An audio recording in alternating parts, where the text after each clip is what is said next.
Namaste, Acharyaji. It's wonderful being with you again. Yes, it's so nice to do this again. Sure. And let me just say, first of all, again, thank you so much again for having me on. I truly appreciate it. As all of you know, the videos of these interviews have been extremely popular. They've been among our more popular videos, in some cases getting multiple thousands of views. And it's not surprising in a way, because of course the questions have been absolutely wonderful, and they've been very pertinent questions that apparently many people are interested in. So it's been quite good.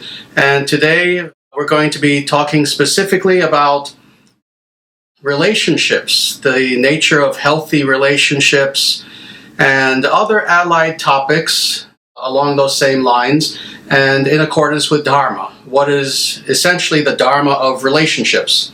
So with that, again, as I said, I'm not really going to give any sort of talk either in the beginning or the end. Rather, I would like to just field questions from people. So if you have those ready, please feel free.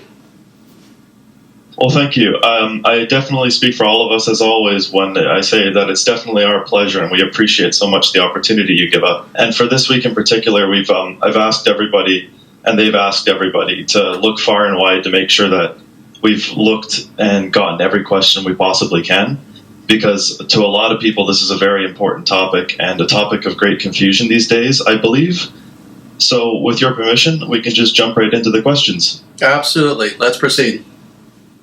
Okay, the first question is, how should one cultivate the correct mindset and habits today to become a proper man? I may have missed the last word. Was it proper man? Yes, proper man. Okay, very good. Wonderful. Very good. Well, that is indeed a very important question.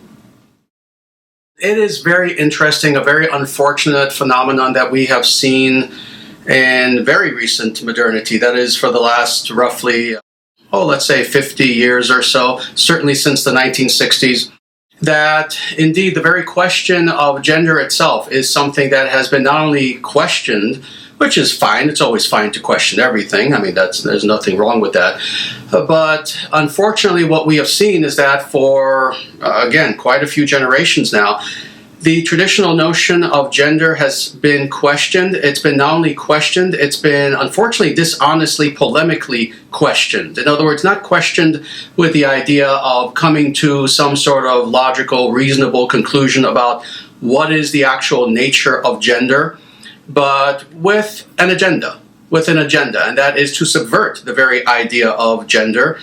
And specifically gender, as gender is expressed naturally, in accordance with natural law, in accordance with one's own nature, the nature of the individual, but then the nature, indeed, of the genders themselves. More, of course, this unethical process on the part of individuals who wish to destroy traditional ideas of gender, the idea of the family, etc.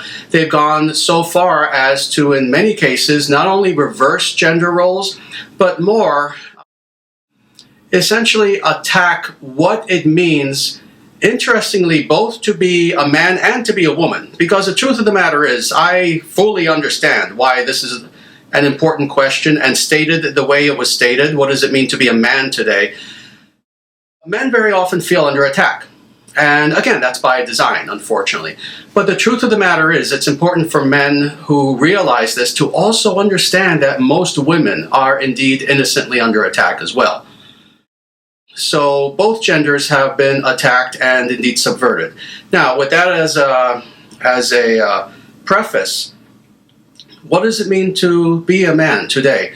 Well, several things. First of all, we need to recognize that indeed there are, of course, differences between both genders, between men and women. And these are, of course, generalities. There will always be exceptions. However, rules are created from generalities. There's no way around this. We need to go with the general consensus and what we have seen generally. So, as far as what it means to be a man, several things. The number one of which is indeed a strength that must be there. Now, truthfully, both men and women need to be strong, of course. But when it comes to men specifically, traditionally the role of men has been indeed to protect.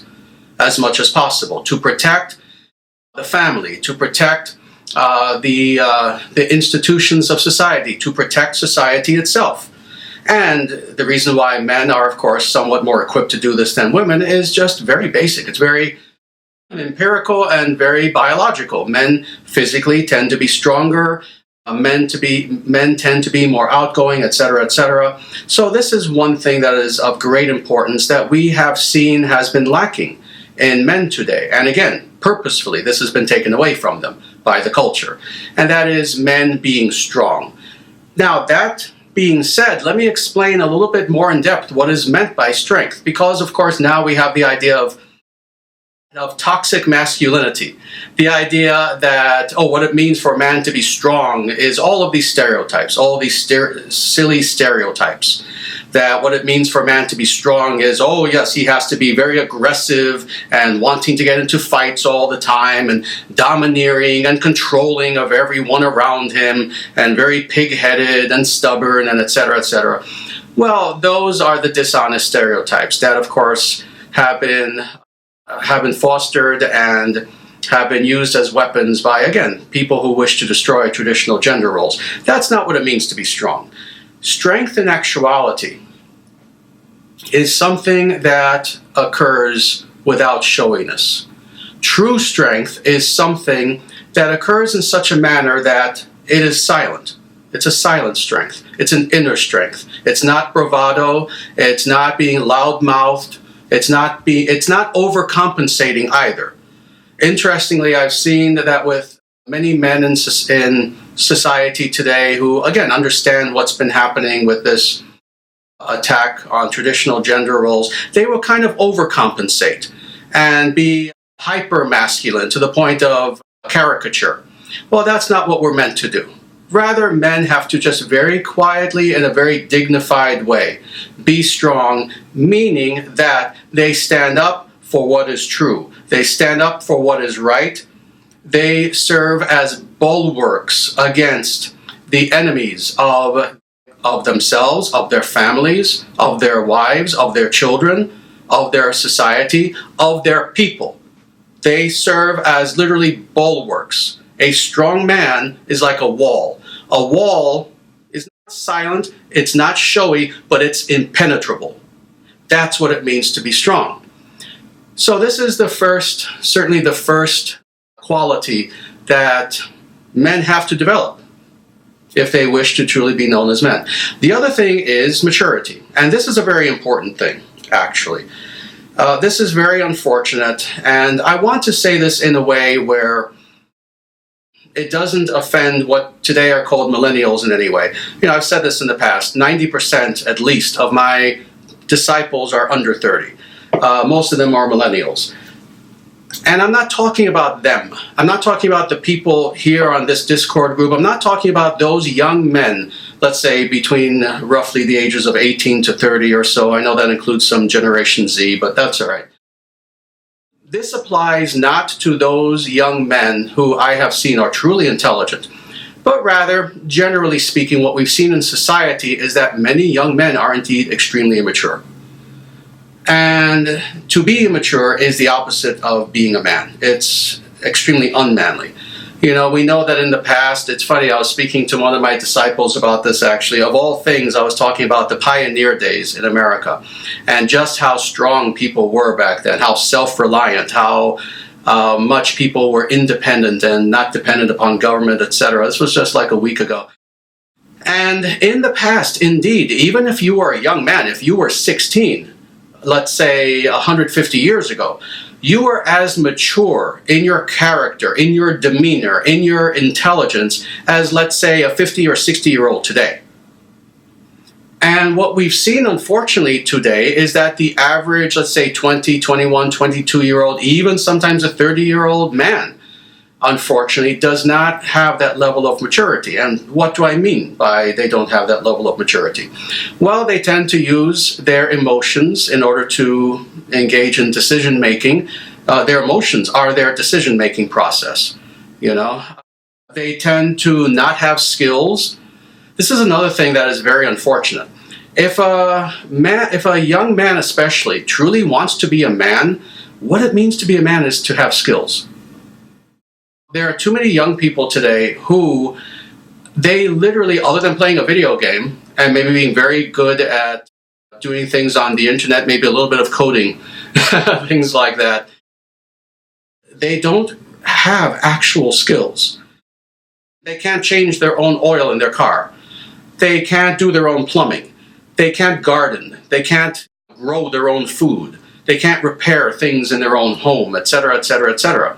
Whereas in the past, oh my God, people had skills. If you were an 18, 20, 30-year-old man, you knew how to get stuff done. And today, that's simply not the case. Today, many people have said this. It's a horrible scenario to even think of. But let's say if somehow or other society were to collapse, we were to go into one of those Kitchery hitting the fan kind of scenarios, a lot of young men, sadly, would not have a clue what to do. They would not be able to help themselves or their family health-wise with injuries, etc., with illnesses. They wouldn't know how to grow food, how to cultivate anything, how to fix anything, how to repair anything, how to survive without electricity, etc. This is a sign of immaturity. And again, another part of what it means to be a man is indeed to have a high degree, a high level of maturity. That means, first and foremost, that you are in control of yourself and your environment. In fact, this really is a good definition of what it means to be a mature man. You're in control. And I mean self-control. A good, calm control over yourself, who you are, how you react to external stimuli around you. You don't react emotionally. You react with intelligence and wisdom. And more, you are in control of your life, meaning that, again, you have skills. You know how to do things, how to get stuff done, very practically. So this is another aspect of what it means to be a man. There's so much more that can be said about this. Why don't I maybe stop here for now? Because I know you have many questions, and maybe over the course of the next hour we'll come back to this. But let me just stop there now before I go too deeply into this and see if there are any other questions that you have. And hopefully that was at least the beginning of an answer for you. Yes, that was definitely a satisfactory beginning. I'm sure that the person that asked that, who I know, will be very satisfied just with that alone. But we can go back to it if we'd like. The next question we'll go into is, how should one who believes they are ready for a relationship go about finding a partner today? And the key word being today. Yes, it's unfortunate. Again, in the past, we had natural organic institutions in the culture and in society such that it was not all that difficult to find a partner. Of course, you had parents who were very much involved in the lives of the children, and they often would help the person to find someone. There were actual neighborhoods, actual communities where people knew their neighbors, and they got together at church or other religious institutions, etc. And they would just naturally kind of get to know people and find someone who was appropriate. Today, of course, everyone lives as these atomized monadic units just kind of floating around society. Everyone just kind of enraptured by their smartphone device. So it's become much more difficult. Plus, of course, with the breakdown of traditional society as well, the trust is simply not there. It's very unfortunate that at one time, again, when we had a society that functioned along traditional values, what does that produce? It produces trust, and in the past, people trusted each other a lot more, and for good reason. You knew pretty much that some stranger who you met at church or at a grocery store or some other sort of social function most likely was not a serial killer or some crazy person or some weirdo in some sense. That simply was not the case in the past. Today, of course, everything has changed. Everything has been turned upside down, where it is indeed much more difficult for people to trust social interactions with other people, etc. But then that begs the question, that being the case, yes, what indeed does a person do? Well, several things. First of all, these institutions that I mentioned, many of them still exist, even if they have been harmed in many ways, even if they're fractured, even if they're not quite as strong as they used to be. So this is certainly one very, very legitimate and true option that people have. Seek out institutions where indeed like-minded people come together, seek community, seek meetups. Ultimately, the way that we find a partner is face-to-face. So try to go to areas where you know that you will be meeting people face-to-face that are good, wholesome areas. You see, this is the thing.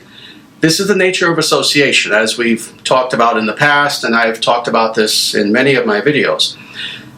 If you want good association, if you want a good partner, if you want to find a wife who is wholesome, who is good, who is intelligent, who is loyal, who is spiritual, etc., well, go to places where you will find such people. And this, of course, eliminates, via the negative, this certainly eliminates places where you don't want to go. Most likely, you are not going to find a good partner at a bar. You're not going to find a good partner at some party somewhere where everyone is high or drunk or something like this. Obviously, you negate those places. Try to find actual places in your community where people physically get together. This even means church. And let me say this, I say this with a little bit of trepidation because, of course, all of us are Vedic, but we're also living in the Western world, in America, Australia, Canada, etc. If there's some sort of nice area where they have social gatherings, go to such places. Certainly go to different sorts of Vedic sort of gatherings as much as possible and get to know people there. And this is the thing that's of importance. Don't go to such places with the idea of finding a girlfriend or finding a wife. Go to such areas with the idea of finding good people to associate with, good people to become friends with. And this is what naturally happens. Again, it's a very organic thing. You get to know people, you know the people they know, and eventually some of these people will indeed be single women who themselves are looking for a very good man, someone who is very wholesome, very trustworthy, etc. And in just a very organic way, you will get to know each other. So yes, there are several options that are still there today. The main thing is to look for association.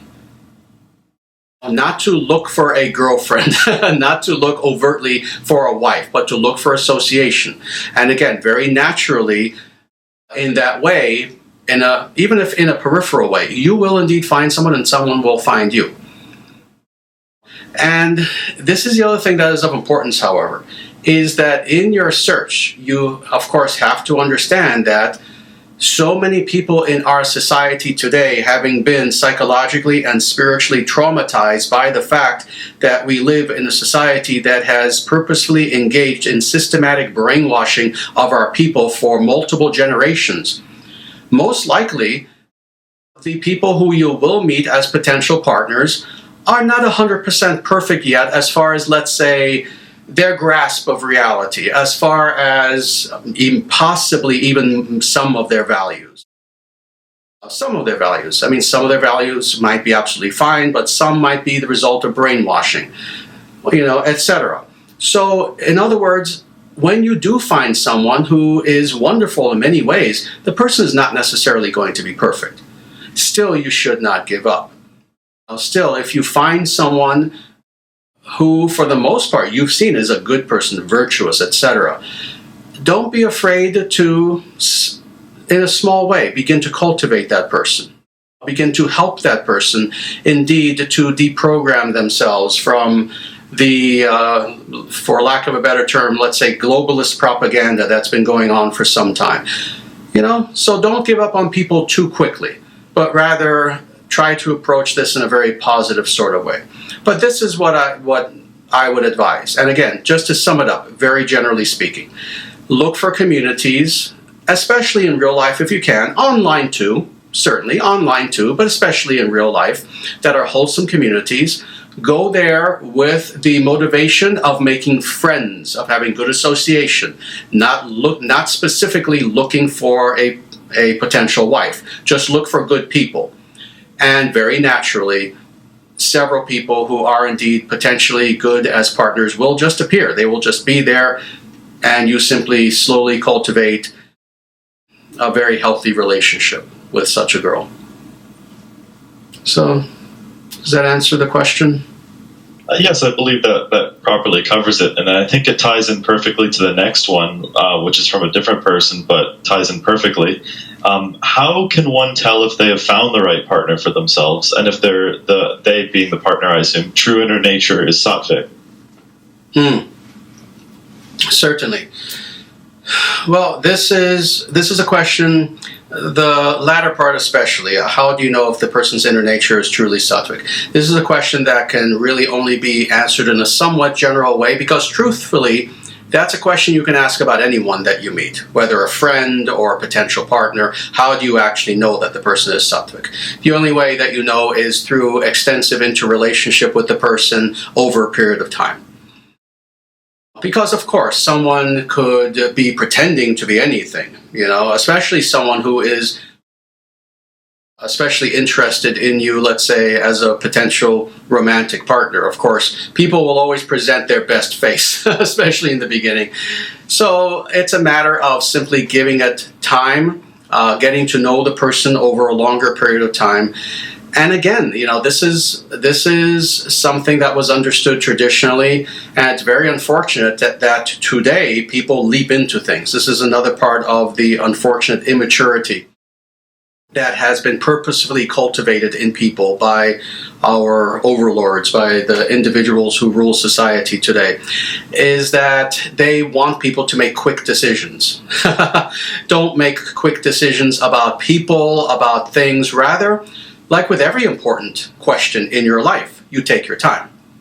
You take your time. This doesn't mean necessarily 50 years, but you do indeed take your time. You don't leap into something. You don't meet someone and within a week, you're convinced that this is going to be your wife and the mother of your future children. And no, that's immaturity. Rather, again, a mature man makes a decision over a deliberate period of time. And as far as how long that is, it depends. That is indeed situational. It could be 6 months, it can be a year, it may be less, maybe more, and it certainly depends on the personalities who are involved.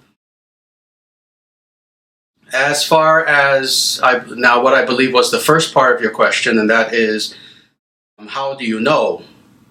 Not just if the person is a good person, but let's say you do determine that, okay, this is indeed a good, sattvic, just very wholesome individual. That still does not necessarily mean that that is the person for you.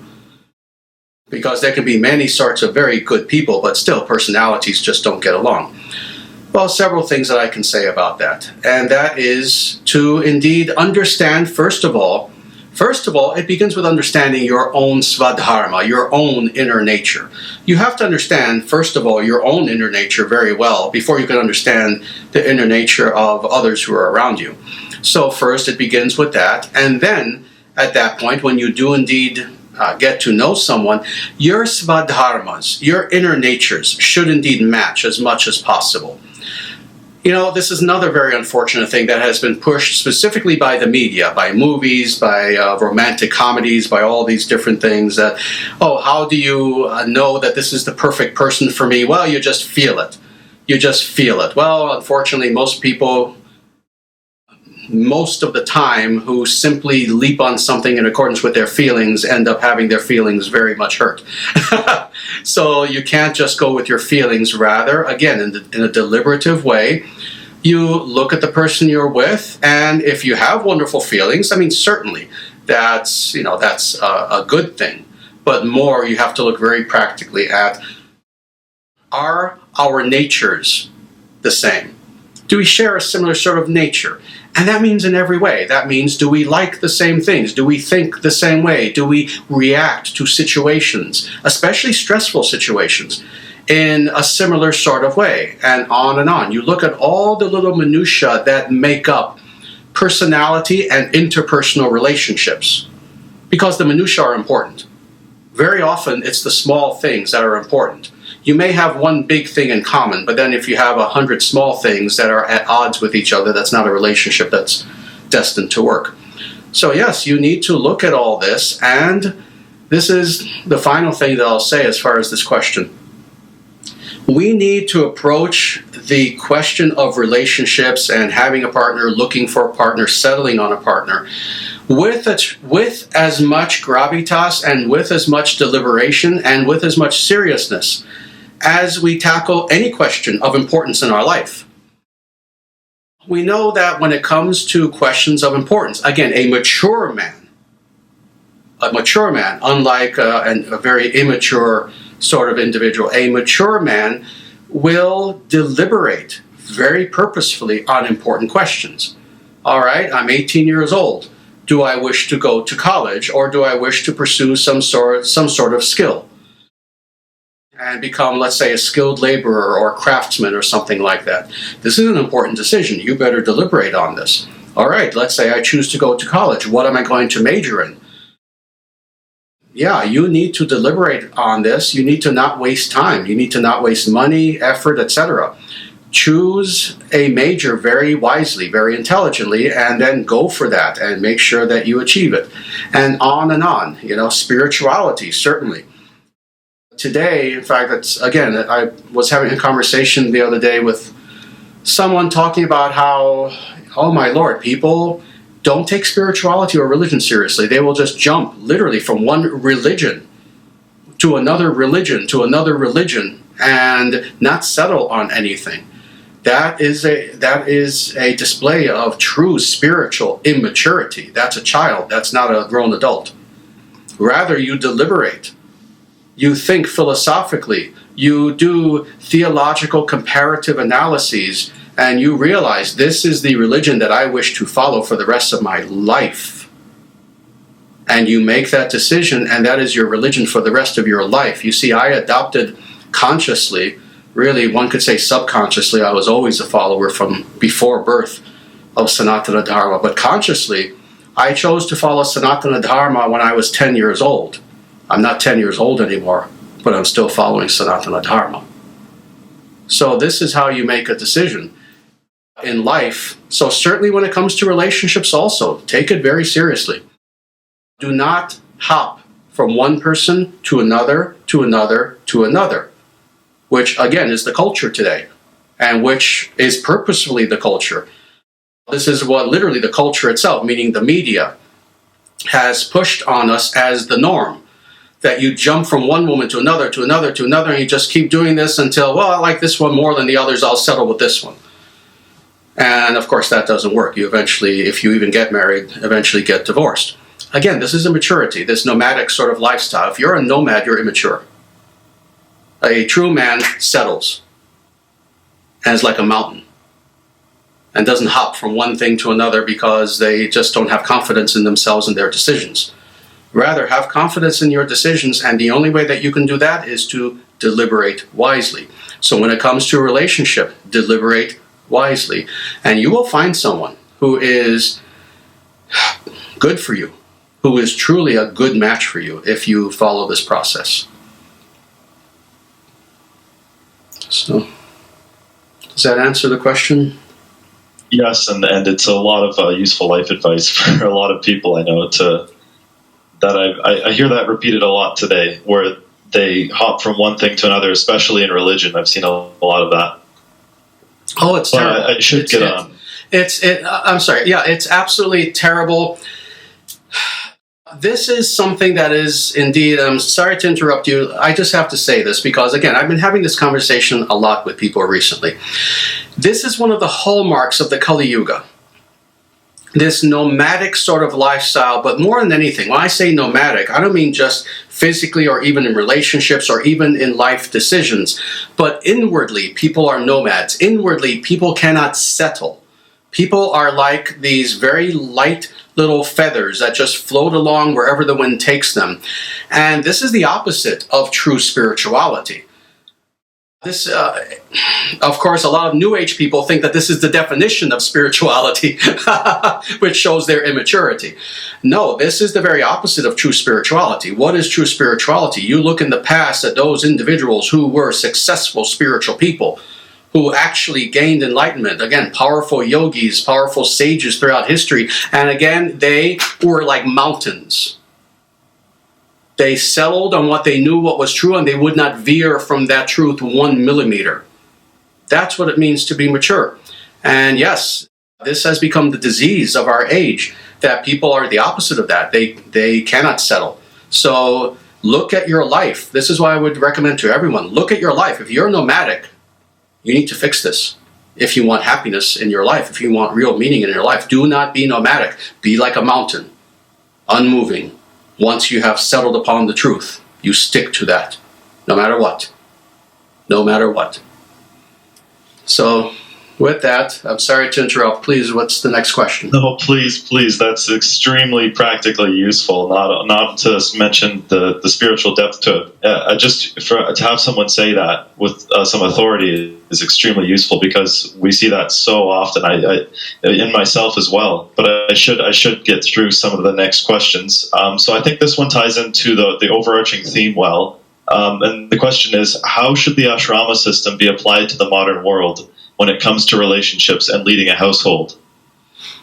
Excellent question, actually. Because these are exactly the sorts of questions that we need to tackle today, and the sorts of, well, let's say the way that we should look at many issues, and that is applying the Vedic standard to practical modernity. So that is a very good question. So yes, let me try to offer some insight on that. First of all, as far as the ashrama system, and let me just explain for 1 minute for those who don't know, because of course many people will be seeing this as a video who perhaps have never even heard of this. In traditional Vedic society was perfect. The institutions were divinely created in such a way as to bring about perfection in society, in the individual person, etc. And the ashrama system is one example of this. And let me explain what this system is. Essentially, there are 4 stages in the life of a person. And if you understand these stages, and if you live your life in accordance with the standards and the goals of these 4 stages, there's a very good chance that you will have a truly happy life, a truly functional, a truly productive, good life. And those stages very simply are, first, brahmacharya, being a brahmachari, and what that means is essentially one's student life, one's life as a child, as a teenager, possibly even into one's early 20s, where you are a student and you are developing yourself as much as possible. That is your time of austerity. That is your time of learning. That is your time of acquiring wisdom. That is your time of physically even becoming stronger and stronger, etc., becoming mature, becoming wise, etc. The second stage is grihastha. Grihastha is the household stage. And that goes on from roughly, let's say one's early to mid-20s up until one is approximately in their early 60s. And of course, it will vary a little bit, but that's generally the idea. With grihastha life, this is the bulk of one's life. This is when a person gets married. This is when they live their life in the world. They have finished their education. They indeed find a perfect partner for them. They get married, they have children, they pursue their career, they make money, they build their equity, etc. Grihastha means householder, one who holds a house.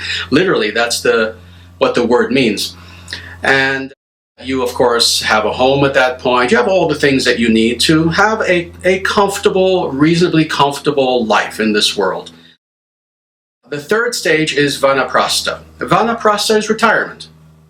That's what we would call it. But spiritually speaking, the idea is that, well, at this stage, indeed, you retire from your career, but you begin slowly over a period of time. It's not abrupt. Some people think these things are abrupt. Vedically speaking, most transitions in stages are not abrupt. That includes ages as well, but that's a different story. But When you become vanaprastha, you begin to slowly retire your material activities and you begin to become more spiritual. You and your wife, at this point, your children should have been grown up, went to college, they've got their own families now. So you don't so much have to worry about their well-being, they're taking care of themselves.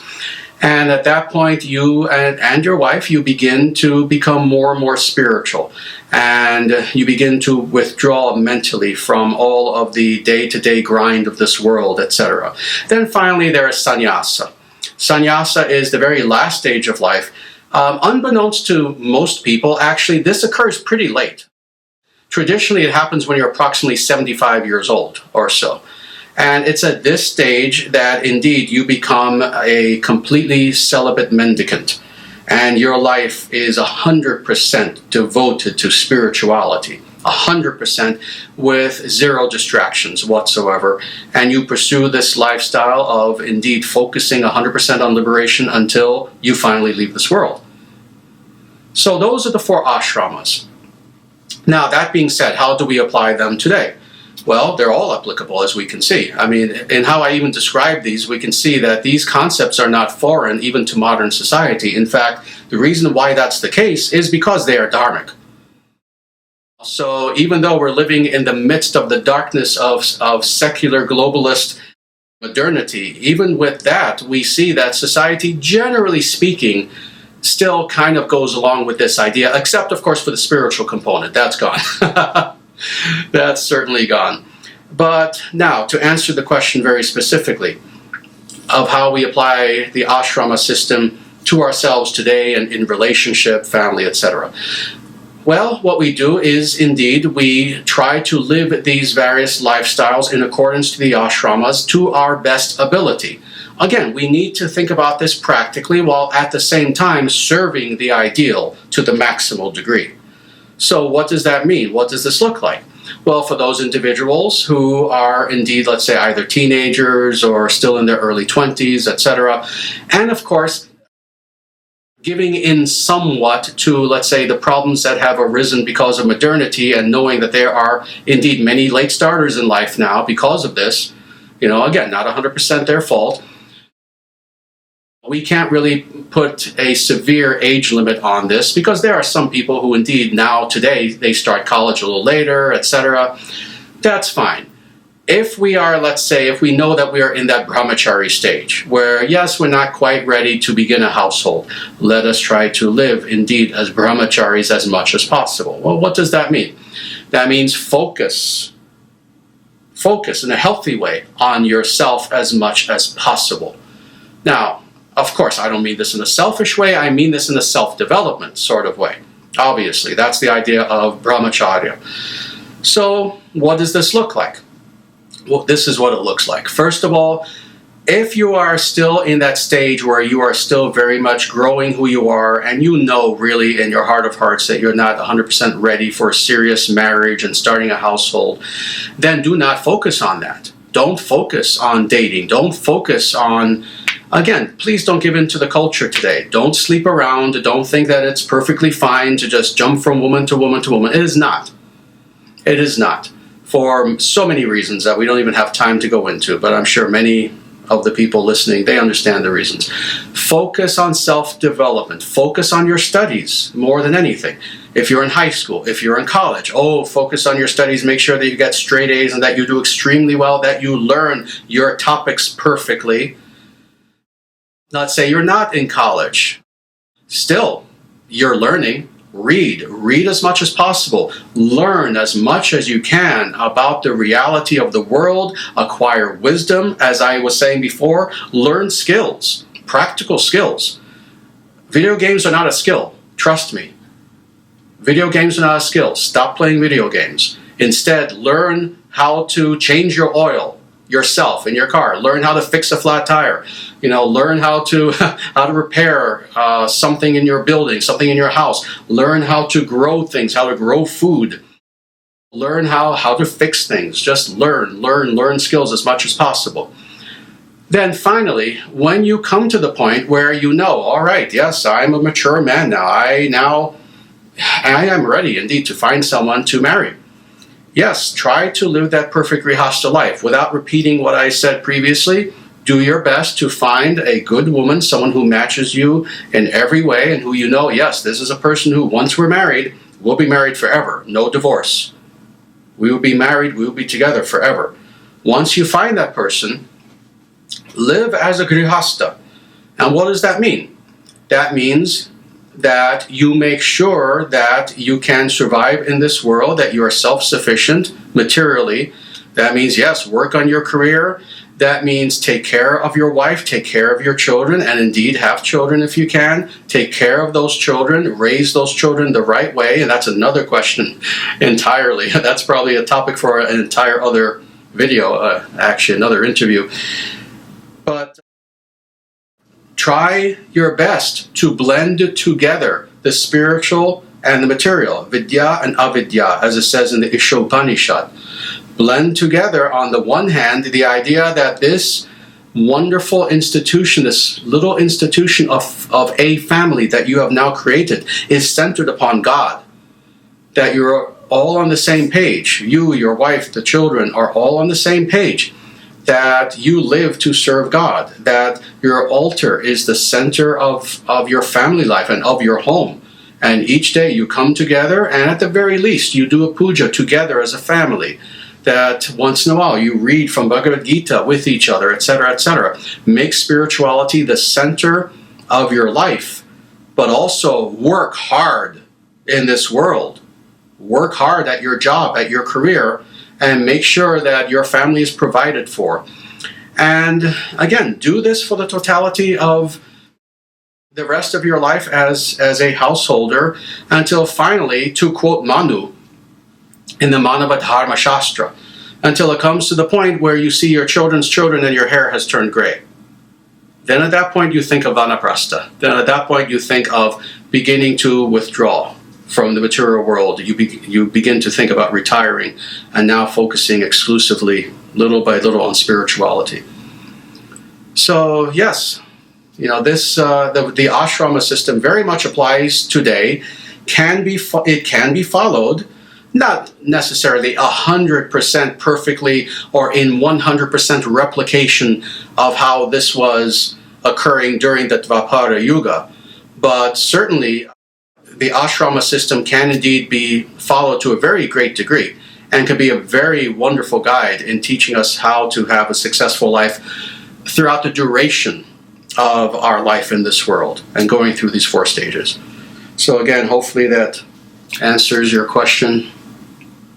Yes, and thank you for the introduction on the ashrama system for anybody who's listening that doesn't know how it works. And also, we were talking about that video game question before the interview, and we were wondering if it would come up, even though we didn't include any questions to it. So that's another little funny tidbit. Can I say something about video games? Absolutely, please. And I am completely 100% unapologetic and unequivocal about this.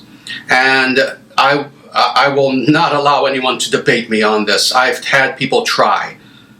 And I've had very intelligent people try to debate me on this and give me excuses like, oh, they're learning military strategy. They're learning this skill and that skill through a video game. No, video games are destroying your mind as much as alcohol and crack would. Video games are that addictive and they're that bad. And do you not understand that video games are created by your enemy to control you just as much as the media? And it always astounds me when I encounter people who are otherwise very intelligent, and they'll understand, similar to what I talked about in our last video that just came out, Escaping the Media Matrix.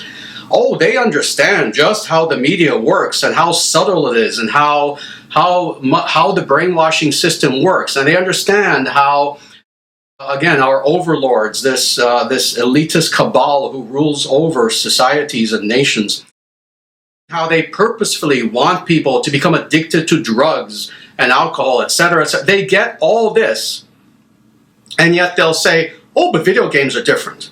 No, video games are actually just as bad as meth.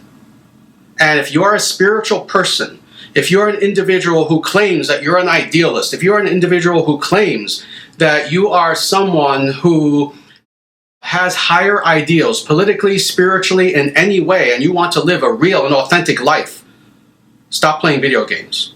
Period. Some would argue I am somewhat of a capable and intelligent person. I've never played a video game in my life. I didn't need to play a video game to learn anything. Read a book instead. Learn from individuals who are wise and intelligent. And more, you want to learn skills in this world, get out into the world and learn skills. You are going to learn nothing from a video game other than how quickly time can indeed be wasted and never retrieved again. That's the only thing that you'll learn from a video game. So yes, that's all I want to say about that. I'm sure a lot of people are going to have a very real practical task ahead of them because, like you said, it's very, very, very, very addictive, and it's all pervasive because it's much less obvious to most people than let's say meth. Mm-hmm. But unfortunately, like you said, it's a big deal today. Yes, it is extremely subtle, and that is indeed the reason why people will get everything else. They'll understand everything else. Oh yes, drugs are bad for me, the media, etc. But they'll still try in their little immature, childish ways to defend video games. But this is the summation, what I'm about to say. If you're addicted to X thing, it is your enemy. And it has been forced upon you by your enemy. If you're addicted to X thing and you cannot stop it, then you need to indeed do everything in your power to get away from it. It is your enemy. Free yourself from it. Whether it's drugs, whether it's alcohol, whether it's the media, whether it's worthless pop entertainment, whether it's video games. If you are addicted to this, it is your enemy. Don't give in to your enemy. Free yourself. Free your mind. Free your soul. Free your spirit. And help us to save our people with everything that you have and with your full power and your full force empowered by God. Video games are your enemy. They're not your friend. So with that, I think we may have time for one more question. And that does tie into the becoming a mature man. And I think for our last question, I'm just looking at the last few. This might be a good one to end on, as it's sort of a catch-all. In a modern relationship, what are some of the most important pitfalls to avoid that you can think of? That is a very good, very practical question, actually. Some of the most important pitfalls. So as far as maintaining a good relationship, is that what the question is? So let's say you're in a relationship already and you want that to continue. So what are some pitfalls to avoid in order to not harm your relationship? Yes, I think to sustain a healthy relationship over the long haul. All right, very good. Well, several things, actually. And again, I only have a few minutes, so I'm going to try to answer this in what might end up being a somewhat general way, but in the future we can talk about this more. I have another appointment after this interview. But generally speaking, you want to avoid making decisions based upon emotion. You see, why is it, for the most part, why is it that marriages, relationships don't last? And especially today. Why is it that, what did they say, 50% of marriages will end up in divorce? Why is it that, you're at someone's wedding 1 year and then 3 years later they're divorced? Why is this the case? It almost always goes back to emotion. And this is what I mean. That rather than, again, the two primary individuals involved, the man and the woman, rather than the two of them basing their relationship and their marriage on spirituality, on mutual respect, on true love, not lust, not just passing emotion, but true lasting love, etc. Rather than basing their relationship upon this, what they will base their relationship upon is instead the feeling of the moment. The feeling of the moment. And as a result, they'll end up arguing. There will be a lot of anger in the relationship. One of the partners will eventually come to the point where they say, "Well, I'm not feeling the absolute titillation of being in love that I first felt, and that was the height of my feeling in this relationship. It's kind of gone down a notch. Well, this means I shouldn't be in the relationship anymore, etc." So again, emotions tend to be the biggest pitfall when it comes to relationships, where people will think that, well, I'm not 100% feeling it today, so therefore it must mean that the relationship has to end. No, rather the relationship should be based upon higher things than just what you're feeling at that particular moment on that particular day. It should be based on the idea that the two of you indeed are good partners for each other. You have so much in common. You've had a wonderful history where you were there for each other. You know that there's loyalty that is there. Maybe you're not head over heels in love in the same way 3 years into the marriage as you were at the very beginning. But those kind of feelings, they come and go. You will feel in love again. And then, not so much today because there's stress or other things going on. But then it comes back. It waxes and wanes. Rather, the important thing is when you're in a relationship to think in terms of long term and to think in terms of being with this person for the rest of my life, and is this something that ultimately will be good for me, for my partner, for our children, and is this going to be a marriage which 50 years later we'll look back upon it and we'll say, this was wonderful. And I am so glad that I spent my life with you as opposed to alone or with someone else who just wasn't as good for me as you have been throughout my life. People need to think about the higher things. Again, not just fleeting emotions, what I'm feeling today on this particular day, that again then causes arguments and fights and distrust, etc. This is why, and to end this in this very poignant way, this is why marriage, relationship, etc. needs to be based on spirituality. Because it is spirituality that indeed gives us not just the impetus, but the understanding of permanence. The understanding of what it means to live in permanence, to live in the eternal. That we're not just thinking day to day, second to second, but rather we're thinking of our relationship with our partner in terms of, yes, the next 50 years. And it is indeed our goal in replication of the eternal to have this relationship be something that is going to be permanent. This is almost one definition of spirituality. And this is also a very important pointer and definition of what it means to live as a spiritual person. We seek permanence. We seek the eternal. And again, to get back to this very important, almost axiomatic statement, that the nomadic lifestyle in any way is the opposite of the spiritual. The permanent is the spiritual. The eternal is the spiritual.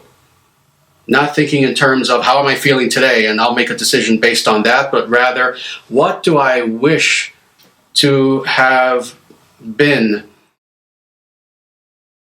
How do I wish to have lived my life as a perfect example of goodness and of truth and of authenticity when I look back 50 years from now? And the only answer is permanence. So again, the greatest pitfall, I would say, to having a good relationship, a stable relationship of ultimate meaning and joy, is giving into emotion too quickly. And understanding that while emotion certainly is of importance, I never want to tell people that they should ignore their emotions or feelings. Don't base important life decisions on emotions ever. Ever. Ever. Base rather those decisions on reason, on wisdom, and again, replicating the eternal. Because this is what we seek, is the eternal. So, that's what I would say about that. Of course, it needs to be developed more. There's much more that can be said. But that's the main thing. And I'd like to thank you so much for the beautiful interview today. I know it's going to be a really important one for a lot of people, including the harder to digest information at the end, which is I think an all-pervasive problem throughout most of young men. But it's a long-term problem that needs to be worked on. Absolutely, yes, definitely. I agree. This has been a very important discussion that we've had just now. A very important interview. These questions are very important because of the fact that, indeed, due to the fact that there has been the systematic destruction of the family, of values, of society, of spirituality, of meaning in so many, especially Western societies, over the course of the last 50 to 60 years, certainly since the 60s. As a result of this, yes, people are, of course, miserable. They're suffering in so many ways, as we know, as we've spoken about. But when it comes also to the very idea of relationship, there's so much confusion and there's so much suffering revolving around that these questions need to be addressed, and they need to be addressed from the Vedic perspective. So it is my hope that this interview and that the ultimate video that will come out as a result of this will hopefully give some insight to thousands and millions of people out there who are indeed truly suffering and who want to have a positive, wholesome, spiritual, meaningful relationship with another. That a young man wants to find a wonderful, wonderful girl, wonderful woman to marry, and that those wonderful women and girls who are out there who are looking for a true man, not an immature beta male, but a true man who indeed will give of themselves to that woman in selfless love. It is my hope that indeed they will have hope that this can be achieved. We can indeed find a wonderful relationship, meaningful relationship, even in the midst of this horrible Kali Yuga. So please have hope. Have hope, and never give up. Thank you so much, Acharya, for the talk today. I definitely don't want to keep you past the hour that you've so graciously given us, so I think we should end it there. Very good. Wonderful. Well, thank you again, and yes, we'll definitely get together again for hopefully similar sessions like this. In the meantime, please take care, and namaste. Namaste. Jaya Shriman Narayana, Jaya Bhagavan Shri Krishna, Sanatana Dharma Jayate. And please take care. You as well.